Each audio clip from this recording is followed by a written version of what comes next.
பிரியமான இறை உறவுகளே, சனிக்கிழமை அன்னை மரியாள் ஆசீர்வாதத்திலே நாம் மகிழ்ச்சியாய் வாழ்வோம். அம்மா தாய் மரியா நமக்காக ஜெபிக்கிறார்கள்.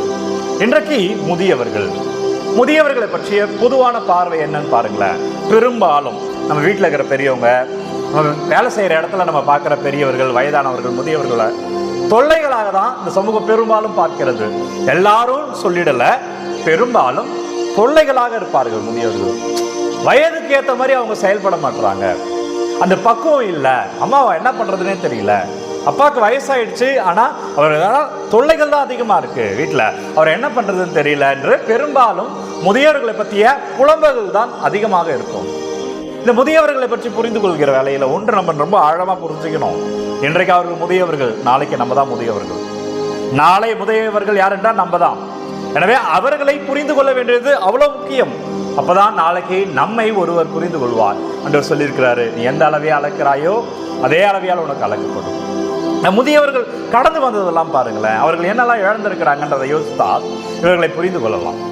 ஒன்று, தன்னோடு வாழ்ந்த அத்தனை ஆண்டுகள் தன்னோடு வாழ்ந்த தன் கணவனையோ மனைவியோ பெரும்பாலும் இழந்திருப்பார்கள். 30 வருஷம் 40 வருஷம் ஒன்னா இருந்திருப்பாங்க. யோசிச்சு பாருங்க. திடீர்னு அவங்க இல்லை. அந்த உணர்வை பிள்ளைகிட்ட சொல்ல முடியாது. சொன்னாலும் நம்மளால் புரிந்து கொள்ள இயலாது. சிலருக்கு வெளிப்படுத்தவும் தெரியாது.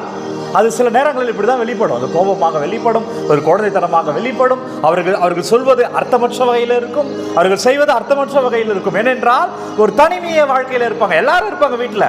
அம்மாவுக்கு நம்ம எல்லாரும் இருக்கிறோம் நீ சொல்லிப்ப, ஆனால் அம்மாவுக்குள்ளதான் அது தெரியும். இல்ல அப்பாவுக்கு எல்லாரும் இருக்கிறாங்க நீ சொல்லிப்ப, ஆனால் அப்பாவுக்குள்ளதான் தெரியும் அந்த தனிமைனா என்னன்னு. ஏன்னா கணவனையோ மனைவியோ இழந்திருப்பார்கள். புரிந்து கொள்ளும். உங்க வீட்டில் இருக்கிற பெரியவர்களை, முதியவர்களை புரிந்து கொள்ள முற்படுங்கள். ரெண்டாவது, அவர்கள் சமூகத்துல ஒரு காலத்துல அவங்க இளைஞரா இருக்கும்போது அவங்க தான் எல்லாமே. நம்ம அப்பா அம்மாவெல்லாம் யோசிச்சு பாருங்க. பெரும்பாலும் சில பேரெல்லாம் அந்த தெருவிலே அவங்க தான் டிசைட் பண்ணுவாங்க. அவருக்கு கேட்ட ஒரு நண்பர்கள் இருப்பாங்க. வயதாகிற பொழுது இது இல்லாமல் போகும். இந்த சமூகத்துல ஒரு தனிமை இருக்கும். அந்த தனிமை பல மாற்றங்களை தங்களுக்குள்ள உண்டாக்கும் உளவியல் ரீதியாக. மூன்றாவதாக, அவர்களுடைய வாழ்க்கையில அவங்க இருந்த திடம், நல்ல பருமனோடு நல்ல திடமாக நல்ல பலம் நிறைந்து இருப்பாங்க. ஆனால் ஒரு கட்டத்தில் வயதாகிற பொழுது அதெல்லாம் போயிடும். அந்த தெம்பெல்லாம் போயிடும். அவர்கள் மெலிந்து போயிருப்பார்கள். அது வயதாகி இருப்பார்கள். தோலெல்லாம் சுருங்கி இருக்கும். எனவே இந்த தனிமையெல்லாம், இந்த இழப்பு எல்லாம் அவர்களை ஒரு இடத்துல கொண்டு போய் உட்கார வைக்கும். எனவே அந்த உட்கார வைக்கிற அந்த தருணத்துல தான் மனிதனை வழக்கையை பார்க்கிற பொழுது அவன் குழந்தையாய் பிறக்கிற மனிதன் குழந்தையாகவே மறைகிறான். நம்ம குழந்தையா பிறக்கும் பொழுது அதை இறக்கிற பொழுதே முதுமையிலுமே ஒரு குழந்தை போலதான் அவர்கள் குழந்தை பருவத்துக்கே சென்று விடுவார்கள். இதை பெற்றோர்களை பிள்ளைகள் புரிஞ்சுக்கணும். உங்க வீட்டில் இருக்கிற உங்க அப்பாவை, அம்மாவை, உங்க மாமியார, மாமனார புரிஞ்சுக்கோங்க. உங்க ஆஃபீஸில் நீங்க யாரையெல்லாம் வேலை செய்யறாங்களோ, பெரிய வயதானவங்க இருக்காங்களோ அவங்கள புரிஞ்சுக்கோங்க. அவங்கள பற்றி பேசுவதற்கு முன்பாக, அவங்களை தீர்ப்பிடுவதற்கு முன்பாக, அவங்களை பற்றி கிண்டல் பண்ணுவதற்கு முன்பாக புரிந்து கொள்ளுங்கள். ஏன் தெரியுமா சொல்றேன்? நாளைக்கு நமக்கும் அதுவே தான் நடக்கும். எனவே முதியோர்களை புரிந்து கொள்ளுங்கள். இயேசு என்ன செய்தார் பாருங்களேன். இயேசு 33 வயதுல மறிக்கிற தருணத்துல தன்னோடு எல்லா இடத்துலயும் மாதா வந்துகிட்டே இருப்பாங்க பாருங்க.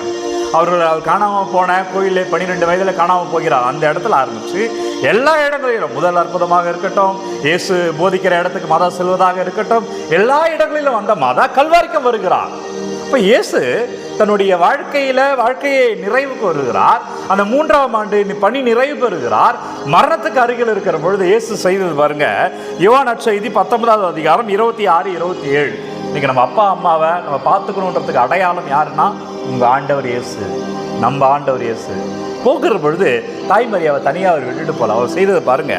இயேசு தம் தாயையும் அருகில் நின்ற தம் அன்பு சீடரையும் கண்டு தம் தாயிடம், இயேசு பார்க்கிறாரு, அங்க மாதா இருக்கிறாங்க. இயேசுவோட அன்பு சீடர் யோவான் அங்க இருக்கிறார். அவர் தான் அன்பு சீடர். அவரு அங்க இருக்கிறார்.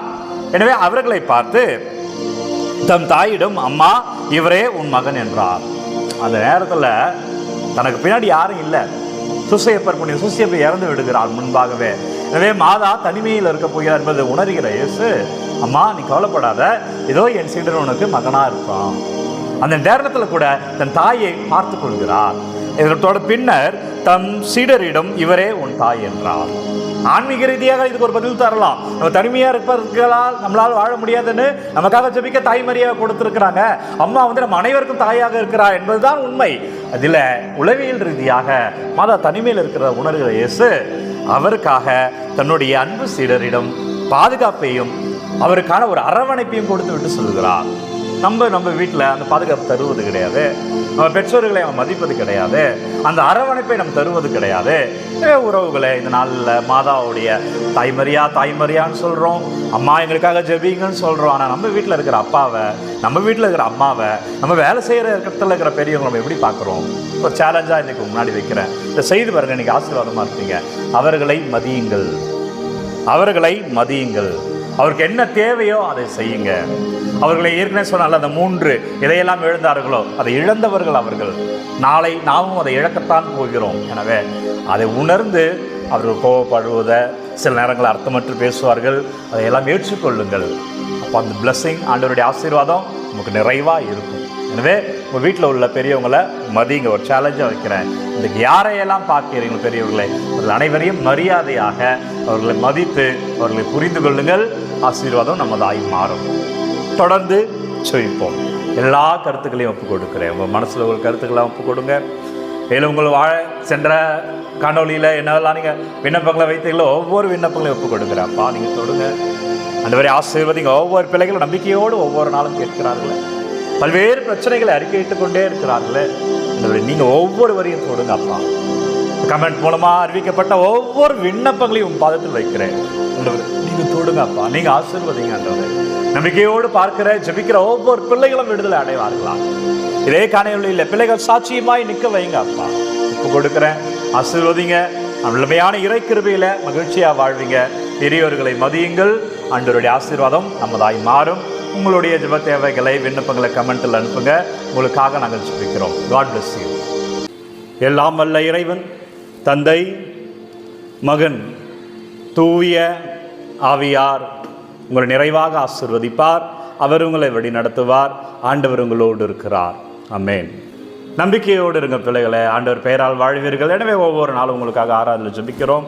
யாருக்கெல்லாம் இந்த ஆராதனை தேவை என்று நினைக்கிறீர்களோ அவர்களுக்கு பகிர்ந்து கொள்ளுங்கள். இரண்டாவதாக உங்கள் ஜெப தேவைகள் எல்லாம் கமெண்ட் மூலமாக எங்களுக்கு அனுப்புங்க. வாட்ஸ்அப் எண்ணும் தரப்பட்டிருக்கிறது. டிஸ்கிரிப்ஷனில் வாட்ஸ்அப் நம்பர் இருக்குது. உங்கள் ஜெப தேவைகளை எங்களுக்கு அனுப்புங்கள். ஒவ்வொரு நாள் ஆராதனையிலும் ஜெப தேவைகளெல்லாம் ஒப்பு கொடுத்து உங்களுக்காக நாங்கள் ஜெபிக்கிறோம். God bless you.